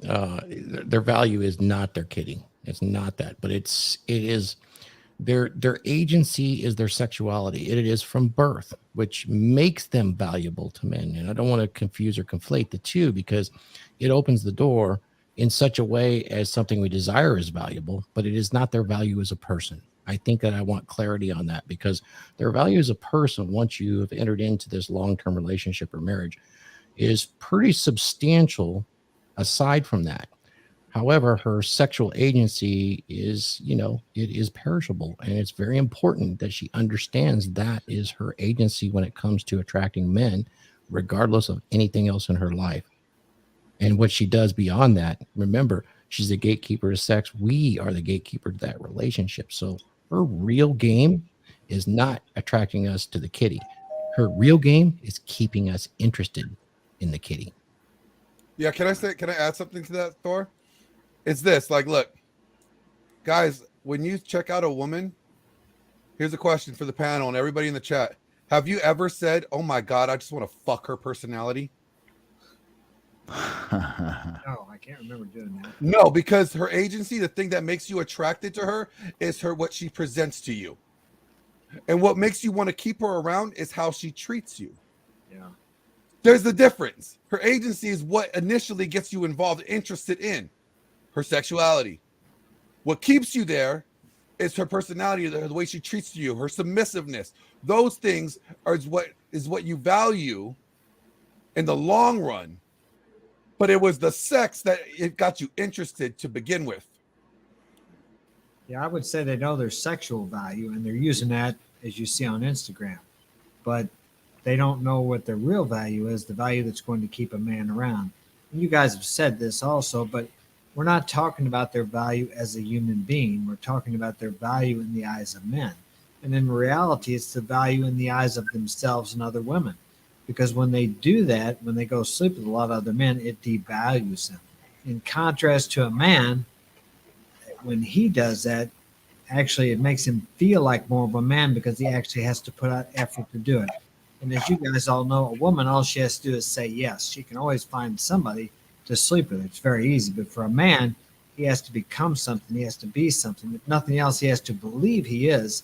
He has to believe in himself. Otherwise, he can't pick up a woman. And that's why we have so many men out there that are the 80% of men that don't have sex, that are not involved in the hookup culture, because they don't believe in themselves. They don't have the character. They don't have the internal fortitude, which is what a woman is really attracted to. And just the same with men with women. Women are attracted physically to men also. But as you guys know, if you don't have inner game, if you don't have inner strength, if you're not confident, as soon as that woman starts talking to you, she decides within the first few seconds whether she wants to find out more about you and thus maybe go to bed with you. Right. Can't bang her personality. But her personality can make for a hell of a bang. Yep. That is true. That is true. I didn't put the Glenn Laurence on that one. I posted that, gents. My apologies, Glenn. Let me go ahead and plug shamelessly Glenn Laurence for that one. You can't bang her personality. I didn't want to put the F-U-C-K on it. You know what I mean? Yeah, we got to kind of try, gentlemen, to, you know. I'm just saying, like, you know, now here's the thing though. A personality can make you not want to bang abroad though, too. Oh, yeah. Oh man. So like, don't get me wrong, like a personality can play a role here. Like, but it doesn't make you want to fuck her. What are you talking about, fool? Makes you not want to fuck her if it's used the wrong way. You know, you could turn that. Her personality can turn the meat hammer into like a Vienna sausage, man. Hell It yeah. just ain't gonna happen, man. You know what I mean? You look at him and you're just like, man, what happened to you, man? So let's say something about social media. You know, and if there's a young woman listening to this and you want a man to look at your social media, I mean, it's fine to show yourself, and I'm talking about modestly show yourself. Clean that up, Raith. You know, but seriously, if you want him to, you know, look at you and say, hey, this is a woman that I would be more interested in beyond, show things like your interest, you know, in all seriousness, show things like your interest, show how you maintain your home, put those pictures in there, show, you know, make yourself a more well-rounded person. And, you know, talk about, you know, as you put pictures and stuff up, talk about the life you want, you know. And if you think the life you're going to have after marriage is living on a yacht, it's not going to happen. I mean, even millionaires don't live on yachts. Yeah. You know, start being realistic with a man about what your expectations are, because we all know you have expectations as young women, but those expectations have to match what our expectations are also, if you think you're going to be in a relationship with someone. Problem is, they take the ice and they don't put the cake out there like you're talking about, Ray. Right. Yeah, they don't, because they don't get that immediate attention from that like they do when they show a half nude photo. But you're right on the mark with that. Yeah, and I'm just talking to the young women that want to use Instagram to find a long-term relationship and maybe a marriage, and you know, for life or whatever you're looking for. Right. Because the reality is, every woman's got a kitty, every woman's got teats teats. You know, I like teats. Yeah. Jesus, Thor, man, come on. Hey, a nice pair of titties could do a lot of things, but as soon as that mouth starts going, Yeah.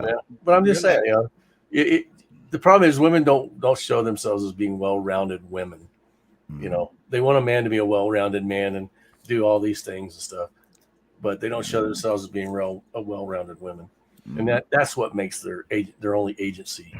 Yeah, it's like they are emphasizing so much on the sexual aspect of being sexually desired so much that they forget that their personality and the way that they come off could literally sabotage the sexual desire that they're trying to put out. Right. What keeps a man around is the personality. I don't care how good she is in bed, how beautiful she is. After 3 to 6 months, you're out of there if you can't get along with her. That's right. That is so correct. If you show me a 10, a guy that's banging a 10, 6 months later, I'll show you a guy that's bored of banging a 10. That's an interesting thing, though, when you talk about personalities when it comes to women and hookup culture. I think, it emboldens them. Okay. And that's the primary issue is, down the road when it's time to get with a man and settle down, the epiphany phase happens. Oh, my eggs. Oh, my age. I'm getting older. I need to have a family. That biological drive happens, right? Once that, you stumble down the sausage road and fall on about 50 of them, the ability is gone. And that's why I say it devalues them. It doesn't damage men. It damages women because once again, a man of value, a man that's of status, a man that has built an empire or is building an empire will never, and I repeat, never put up with anything less than the best or at least a mirrored projection of the best that he is giving her and providing for her. And that's the big thing, right? Is, in current societal things with this situation, this whole hookup thing, is girls have now come to a position of, it's almost of demanding. There is no mutual respect there anymore. It's, I'm just going to bang and that's just going to be it. And then I don't care what happens in the future. And so once again, I go back to the 2030 statistic. I believe heavily because as things shift socioeconomically over the next few years, there's going to be a whole new crop of people, especially men, that are going to figure out how to build their value in this environment. And they're going to friggin' fly, man. A big percentage of men. There's going to be a huge transfer of wealth. And these girls are going to want to go along for the ride. But the problem is they're ran through and used up, man. They're going to find themselves in positions with lesser men. And that's the real tragedy in the whole situation.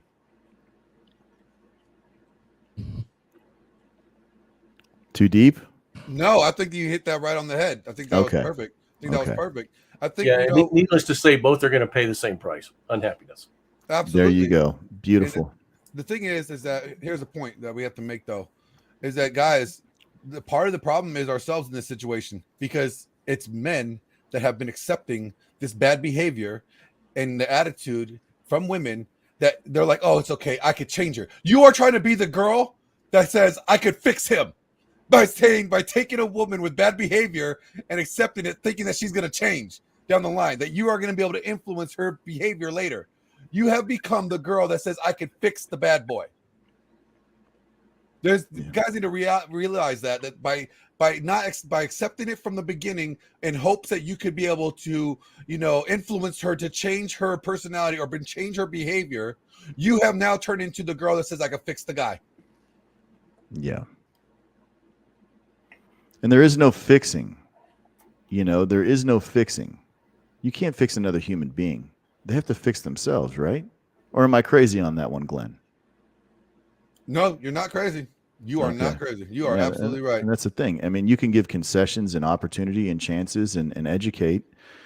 And as a man, if you're a man of status and you have, set yourself up into a situation with a woman that's, less than, you can coach her, you can train her to your liking. And if she's a good woman and she has good moral character and she has a great personality, kind of like what we were talking about earlier, you can definitely teach her and train her to your lifestyle and what you want. Because once again, women need men and men want women. And so it's real simple, you know. I mean, understanding that it goes a long way. And I just can't believe that, you know, guys, they find themselves in these situations. Hell, I found myself in these situations before, you know, and that's just what happens, man. It's just the nature of the beast, you know, and it's ugly. And I think it's going to take strong fathers and guys getting on discussions like this panel today and talking about this kind of stuff and informing other men, because, you know, kind of like what this Miles Doodling said, you know, as men are waking up, you know, and that's the beautiful thing. People are starting to really wake up to what's going on in society. And I think that's both men and women, you know, are starting to wake up. I think there's a whole generation of women, though, that just don't care anymore. Well, I want to tee off on that. You know, Miles, you're right. Guys are taking their passports and leaving. But here's the problem. If they do not fix themselves in the sense of knowing what they're going to accept and what they're not going to accept, if they do not have frame, regardless of where they go, the fact is that if you do not have frame, you do not have control over what you're going to have in your life and in your relationship, right? If you don't implement strong frame and boundaries, you will let a woman manipulate you and take over. You will defer to her down the road. So you have to maintain frame. That before you even take your passport and you go check out, have frame. Exactly. You know, Foster says, she dropped this in the chat. She says, Dom sub BDSM relationships are a great training tool. I had to go ahead and give her that plug, man. Sure.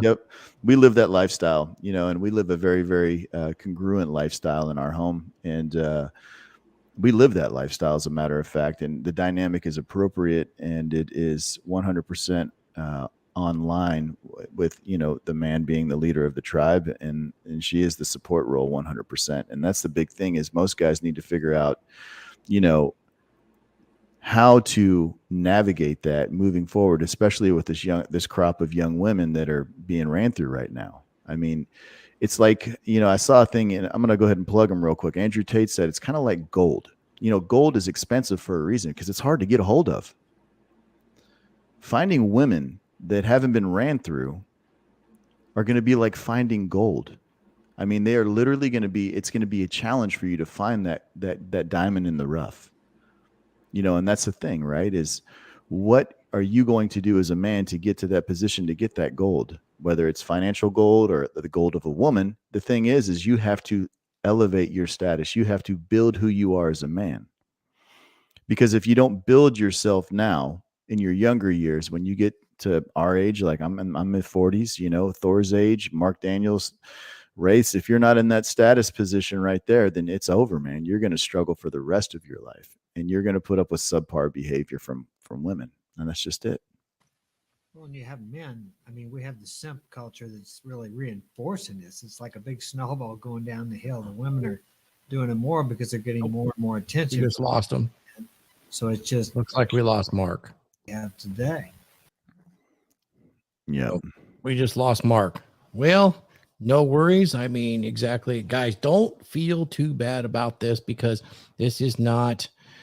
It's not that much of a downer. Here's why. I'm going to tell you guys exactly why this is a positive thing. I think about every second, somewhere around 50,000 girls turn 18 every day. So there's lots of hope left. So guys, let's get back to wrapping this thing up.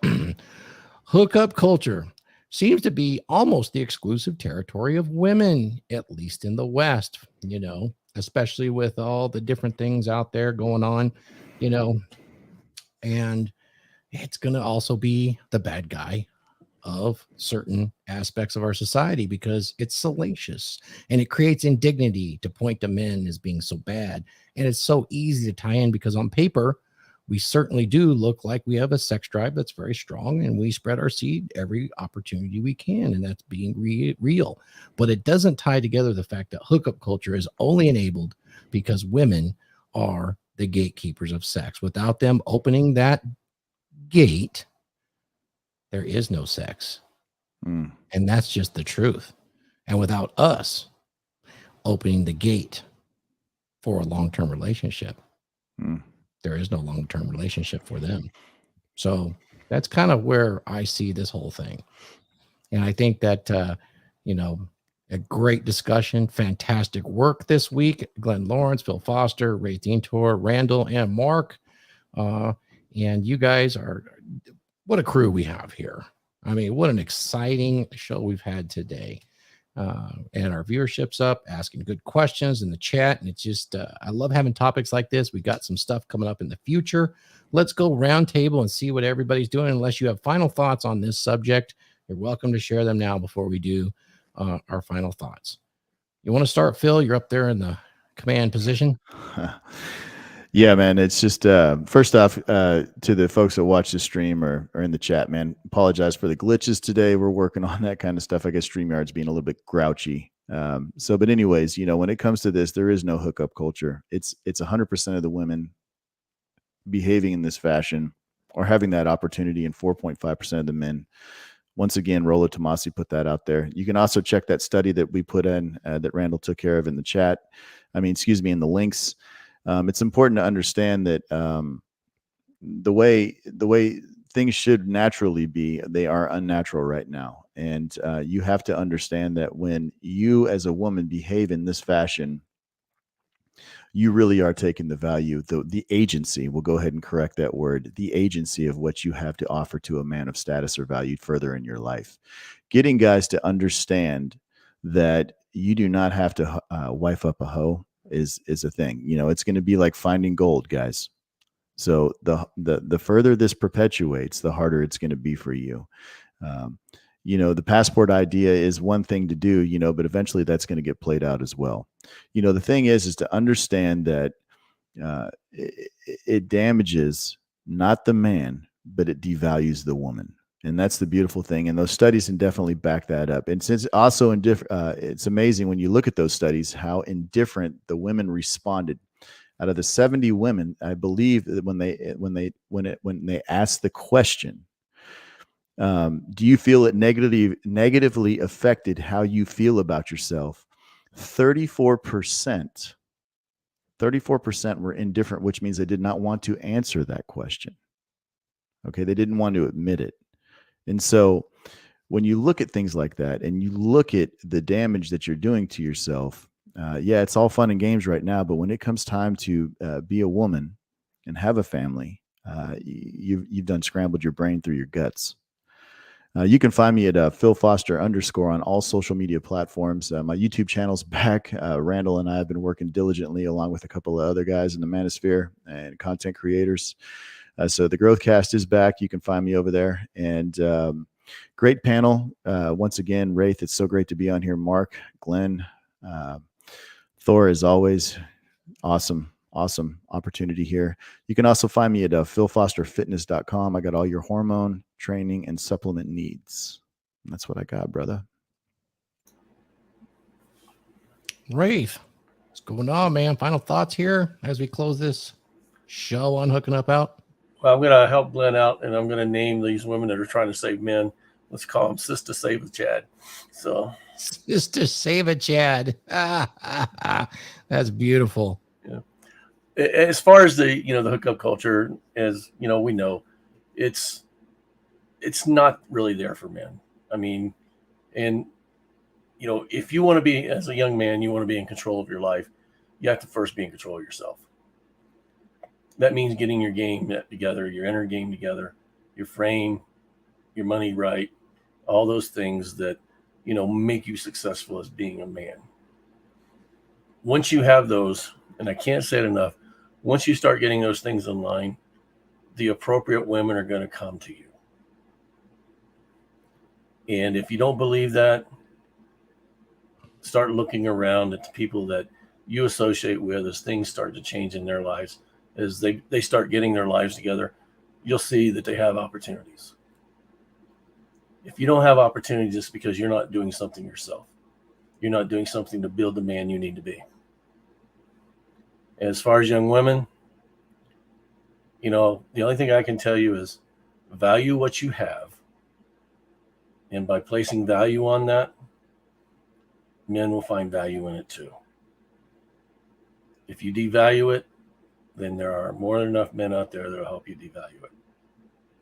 That's the truth. But that doesn't make them bad men. That just makes them men.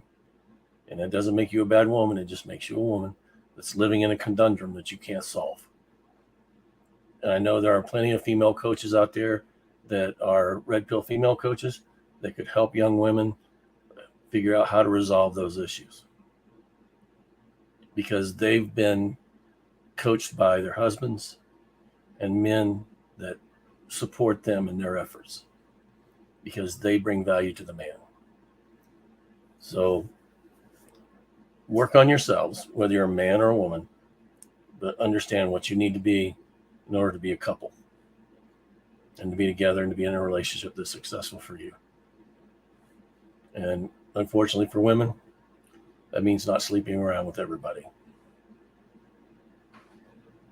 You can find me at Raith_Detour on Facebook, Instagram, Telegram. And I also have a YouTube page that is on YouTube at Raith_Detour. Thank you, Raith. Sure appreciate that. We'll come along to Glenn and then Randall. So Glenn, what's on your mind here as we close this episode out? I know you got a few words. Do I? Let me start off by saying I want to read the definition of what a culture means. And then I also want to read the quote by Wendell Pierce. All right. It says, this is the definition of culture. The definition of culture is the customs, arts, social institutions, and the achievements of a particular nation, people, or other social group. You ask yourself, who is involved in? So is this really a hookup culture? Is it really is it our nation that is doing this? No, it's not. So there is no hookup culture. Now, if we want to understand culture, I love this quote. It says, the role of culture is that it's the form through which we as a society reflect on who we are, where we've been, and where we are going. Think about that. If this is a problem, this hookup culture is a problem, then we need to reflect on ourselves. First, start at the individual before we can start about the society. What are you doing? How are you contributing? What is your role in this quote unquote hookup culture? Once you realize that, once you address that and say if you want to participate in it or not, you first have to make the choice whether or not you are going to act on this culture the way that you are. If you want to change it, if you don't like the hookup culture, then you first change yourself and change how you interact to it. There is no such thing as a hookup culture, though. We have come to the conclusion of that at the end of this stream. Rollo Tomasi has verified that. We have statistics and facts that we produce that showcase that is not in existence as a culture. Ladies, unfortunately for you, it's a reality. It's a reality that you live in. And if you do not want to continue to be living in that reality, then you have the choice to make. Only 4.5% of guys actually have the choice to make whether or not they want to engage in hookup culture. So although that society and church and everybody else tells you women that you have no responsibility or authority involving hookup culture, the truth is you solely are responsible for your behavior in such a culture. So think about that. You have agency, you have power and authority to determine whether or not you are going to participate. So the choice is yours. This time the choice is not for the men. Thank you, Glenn. Laurence, excellent final comments. And I'd like to move towards Randall. Randall, our producer. You got any final thoughts about this today? So most men, like many men, we would love to be the deciding factor in hookup cultures because men want unlimited access to unlimited women. But unfortunately, in most men's cases, that's not the reality. So if a man wants that or tries to gain access to that, we have to level up. We have to get our fitness on point. We have to get our inner game on point. So then when we get our game on point, it is congruent. And then, of course, once you start to get past like 30, nobody wants a broke bum. So make sure you're doing your career stuff. Make sure your career is one that's going to pay well. Get counseling from like Raith if you have to. I know myself, I'm going to be reaching out to him. But as men, we must level up continuously in order to gain access to the women that we want. As for where I will be at, you will see me sometimes on Phil Foster's channel. Of course, I'll be here, whether or not I'm on stream or hanging out in the backyard, in the background. I'll be in the chats talking with everybody. Sorry about all the glitches today. Apparently, Google's been having some issues. So I wish everybody to have a good day. And back to you, Thor. Yeah, and of course, you'll see him here on he'll be here as well on the DragonShip and RP Thor. And I want to acknowledge one of my long-lost Viking sons and send a super chat to Rule Zero to congratulate me on my first Rule Zero today. But, Devin, he's an ice fisherman out on the Great Lakes. Appreciate you. Thank you for turning in and congratulating me. Guys, I really enjoyed this show. It was fantastic. And once again, sorry about the glitches. Looks like StreamYard was having issues with Google, and it kind of affected the stream a little bit. We'll see if we can't work through that, and I'm sure we'll have a great show next time, guys. So, just remember here on the DragonShip, we want to leave you with some positive thoughts. There's lots of positive about this, but just recognize that, hookup culture is what it is, and it's being accessed by many women today. And as men, we need to stand up and call it out for what it is, and it will turn around for us for sure. And we'll learn to adapt. So, guys, I'm going to take us out with a couple things here.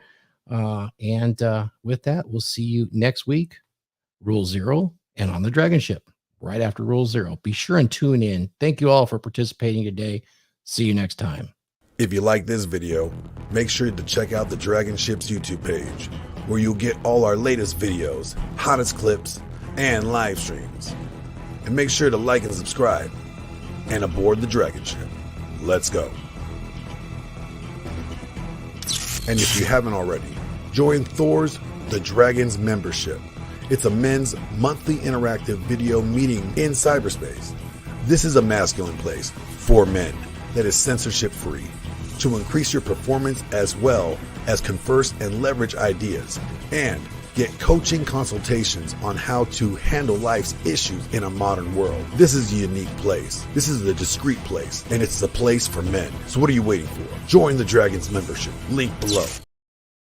If you're looking to level up your physique and you need some assistance, make sure to go to philfosterfitness.com. philfosterfitness.com is your one-stop shop for all your fitness and workout needs. Get your high-quality protein that's packed with all the essential ingredients that you need to support muscle recovery and muscle growth. And if you haven't reached your fitness goals on your current workout plan, make sure to go to philfosterfitness.com and book yourself a one-on-one consult today. When you book your one-on-one consult at philfosterfitness.com, you get a customized workout and nutrition plan that's designed specifically for you. Look, you're an individual, so the generic cookie-cutter workout plan that you found off the internet will only get you so far. So if you really want to level up and reach your goals, you need a customized workout plan that's designed specifically for you. So if you're really wanting to reach your fitness goals, why wait? Go to philfosterfitness.com and book yourself a consult today.